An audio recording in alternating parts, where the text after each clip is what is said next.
Assalamualaikum warahmatullahi wabarakatuh. Saya Muhammad Suhaimi, mahasiswa Universitas Muhammadiyah Sumatera Utara, Fakultas Pertanian, Prodi Agroteknologi. Di sini saya akan menjelaskan bagaimana cara berbudidaya tanaman kelapa sawit.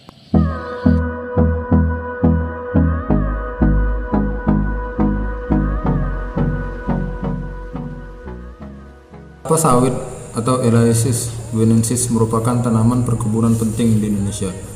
Indonesia adalah negara produsen minyak kelapa sawit utama di dunia. 48% minyak kelapa sawit di dunia diproduksi oleh Indonesia. Perkebunan kelapa sawit di Indonesia terdiri dari perkebunan negara, perkebunan besar swasta, dan perkebunan rakyat. Kelapa sawit adalah tanaman palma, penghasil minyak makanan, minyak industri, dan biodiesel. Masuk tahap berikutnya yaitu persiapan bibit kelapa sawit.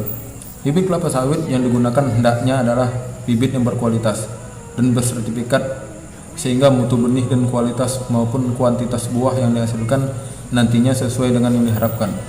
Bibit kelapa sawit biasanya berupa kecambah atau bibit siap tanam yang bisa dibeli pada penyedia pembibitan kelapa sawit.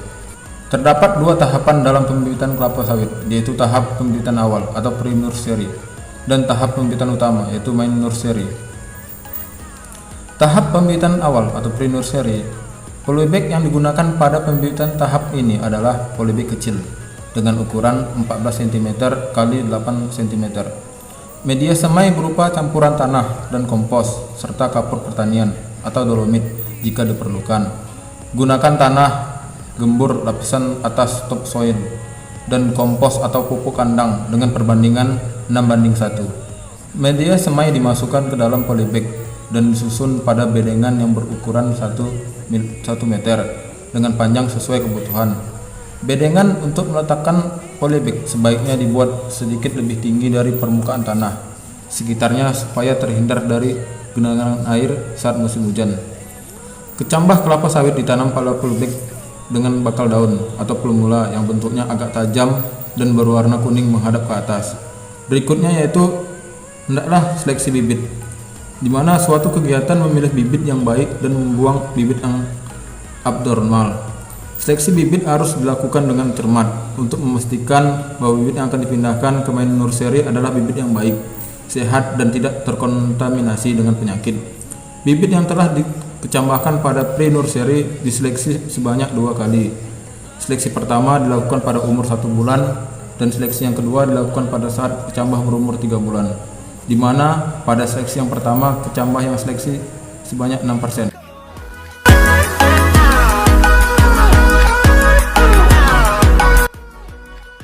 Tahap kedua yaitu pembibitan utama, yaitu atau main nursery.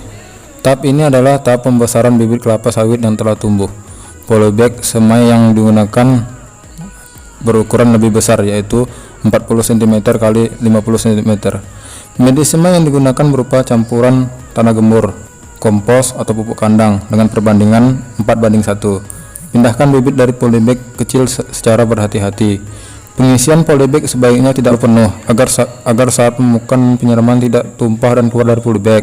Setelah pemindahan bibit disiram hingga basah, lakukan penyiangan dan penyiraman sesuai dengan kebutuhan.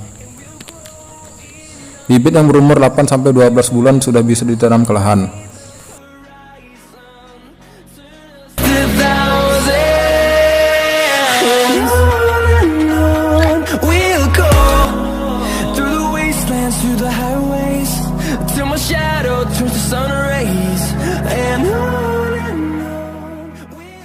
Salah satu permasalahan dalam tanaman kelapa sawit ialah serangan hama dan penyakit. Apabila tidak cepat diberantas, produksi buah akan turun, baik secara kuantitas maupun kualitas. Pengendalian hama dan penyakit dilakukan setiap 1 minggu sekali dengan menggunakan insektisida dan fungisida untuk membasmi hama ulat. Ulat yang sering muncul pada areal kelapa sawit ialah ulat dentera atau Spodoptera dan kumbang tanduk atau tunggu merah dan kutu bulu putih. Sedangkan fungisida digunakan berfungsi untuk membasmi jamur. Jamur yang biasa muncul pada tanaman ini ialah Cultivaria sp yang menyebabkan bercak pada daun. Insektisida dan fungisida yang digunakan diaplikasikan dengan cara disemprotkan pada daun dengan konsentrasi insektisida dan fungisida yang digunakan yakni 0,1%. Through the wastelands, through the highways, till my shadow turns to sun rays, and on and on. Tanaman kelapa sawit adalah tanaman yang sangat membutuhkan air, namun bukan berarti tahan terhadap genangan air. Oleh sebab itu, parit drainase sangat penting terutama pada lahan gambut. Sebelum proses penanaman bibit kelapa sawit, parit drainase dibuat terlebih dahulu supaya tanaman kelapa sawit dapat tumbuh dengan baik.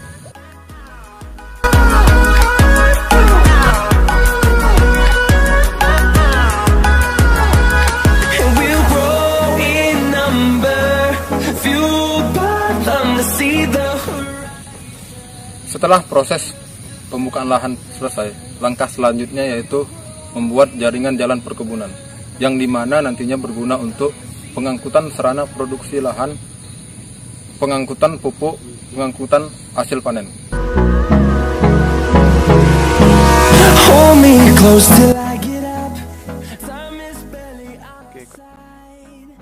Jenis-jenis lahan yang harus tersedia pada perkebunan kelapa sawit ialah yang pertama yaitu jalan sekunder atau jalan produksi, yang dimana merupakan jalan transportasi yang menghubungkan jalan utama dengan jalan koleksi atau pengumpul buah sawit.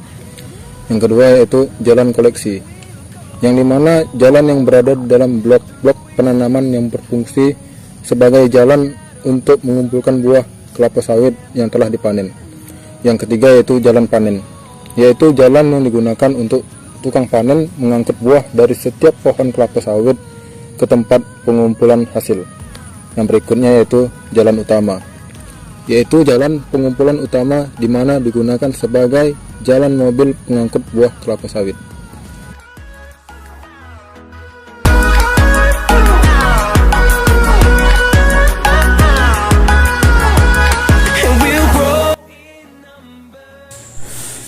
Langkah berikutnya yaitu panen kelapa sawit. Tanaman kelapa sawit mulai berbuah pada umur 2,5 tahun. Buah masak 5,5 bulan. Setelah penyerbukan, buah yang dapat dipanen adalah buah yang telah matang panen. Ciri-ciri buah kelapa sawit yang matang yang sudah bisa dipanen adalah sedikitnya ada 5 buah yang jatuh dari tandan atau brundolan. Panen kelapa sawit dilakukan setiap 2 minggu sekali.